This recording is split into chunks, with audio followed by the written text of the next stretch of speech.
Welcome back. I have another great story to share with you today. And I always say this is one of my favorite stories, but truly, I really do love these stories.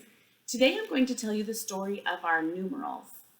Remember how we've been talking about the origin of our universe, with all the particles that would ever be forming came to be in that split second in time, and how we talked after that about the particle that came after that, the particle of life, and how it brought peace to the beautiful earth. And we even talked about how long it took for the earth to be present. And there's another story that goes along with this math story, and it's the stories that happen in that white strip on the hand timeline. So we unroll the black strip, and there's a red line, and that's all of humanity, and that's the story of humans. And then we talk about the hand timeline or the timeline of life, and when we unroll those, there's a little red strip or a little white strip at the end of the hand timeline. And so this is one of those stories. This is the story that of how our numbers came to be. So people who lived a long, long time ago had the same need to talk about numbers that we do today. They needed to know how many animals they needed to feed the tribe, or perhaps they had found a new cave and they needed to decide if the cave was large enough for their group. So when leaving for a hunt, the people needed to know how much food to pack, and this depended on how far they had to travel. All of these ideas needed something to use, or an idea of numbers.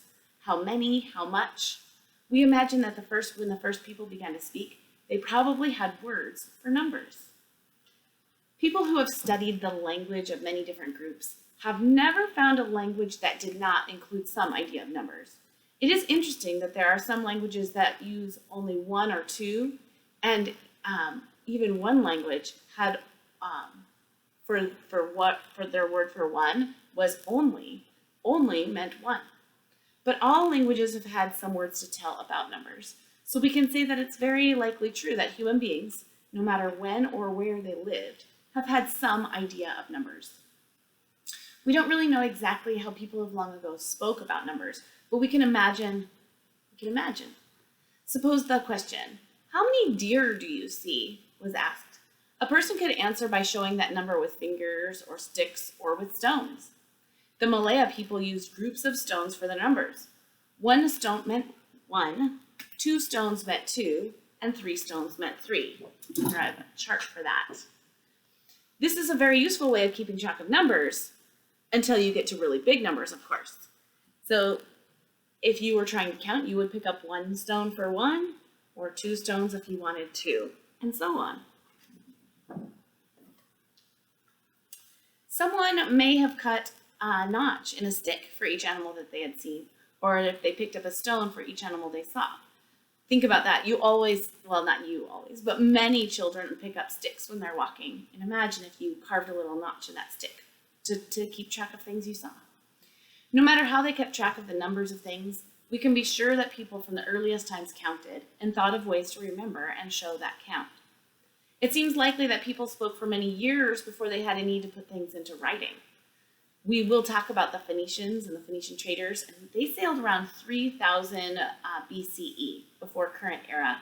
It was those Phoenicians who invented a very simple way of recording words. It is just as likely that people used words for numbers in speech and kept count with fingers or sticks or stones long before they invented signs for particular numbers.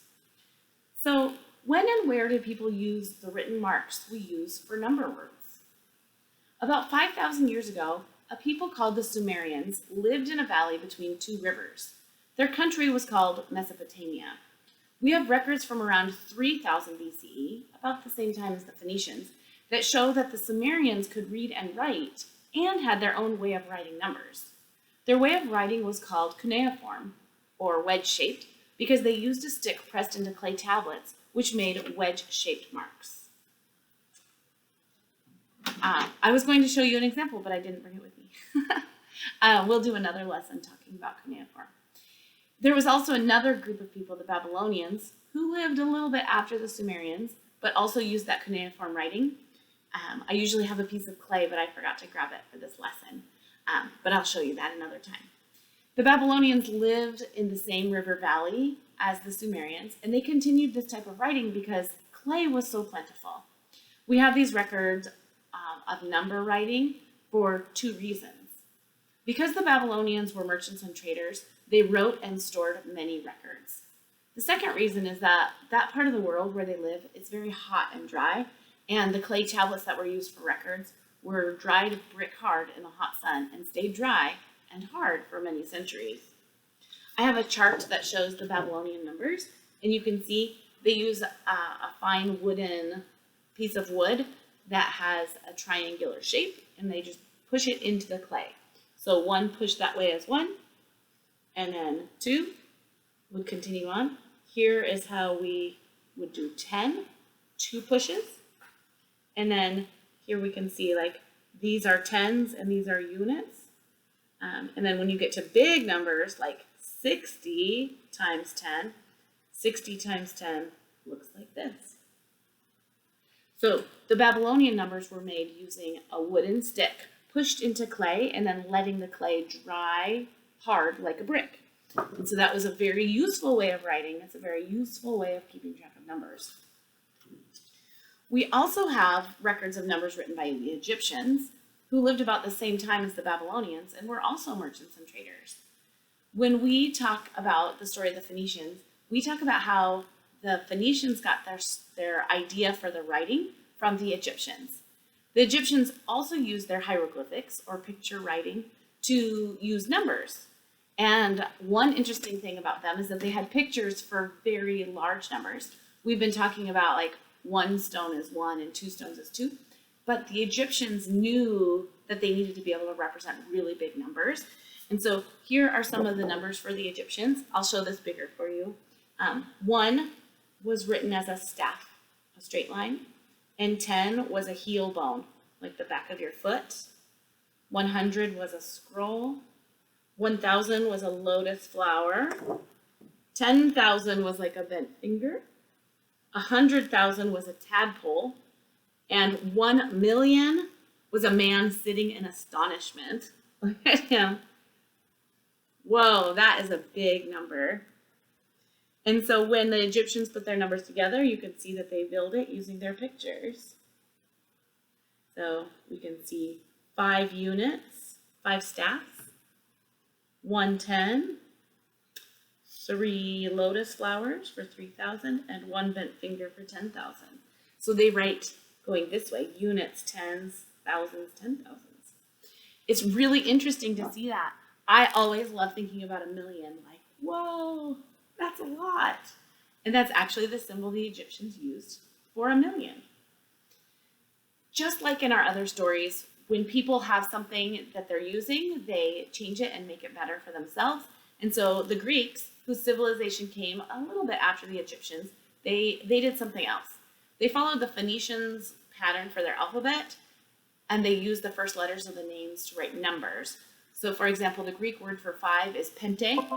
So they wrote their numeral for 5 as the capital Greek letter pi, and this is the first word. This is the first letter of their word for 5. And so I want to show you, these are Greek numbers. Greek number 1, there's 5, 10, 100, and 1,000. And this is how they would write 2,857. 2,857. So it's pretty cool to see how people have written through history. So the Greeks used some of the things they found from other people, and they changed it to make it work for them. And just like the Greeks, the Romans also used the first letter symbol, just like the Greeks did, but they also invented other signs. For example, they used the letter X for 10. Perhaps this sign came from crossing the thumbs of 2 hands. Notice how when we look at 10 on our hands, we make an X with our thumbs. Maybe that's how they came up with 10. So the Romans had a way of writing numbers, and that was the method that the merchants of Europe used until the 18th century. And this was probably because adding and subtracting was very easy with Roman numerals, and merchants really didn't need to do anything more complicated. And so I want to show you this chart. Maybe you've seen Roman numerals before. Roman numerals are pretty fun to work with, and it's really cool when you see a big date written in it. So 1 is an I, and 5 is a V, 10 is an X, 50 is L, 100 is C, 500 is D, and 1000 is M. And you'll see these numbers in lots of places when we talk about measuring. I don't want to let you in on all the secrets right now, but these letters will come back and you'll get to see them again. And then when you write like 1983, it's MCML XXXIII. And we read that as 1983. It's pretty cool. Maybe you want to try to do some adding and subtracting with Roman numerals.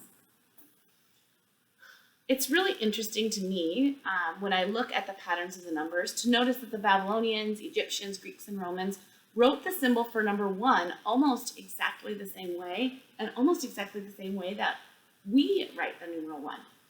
The Babylonians made 1 vertical mark in clay. Egyptians made a vertical picture of a pointing finger.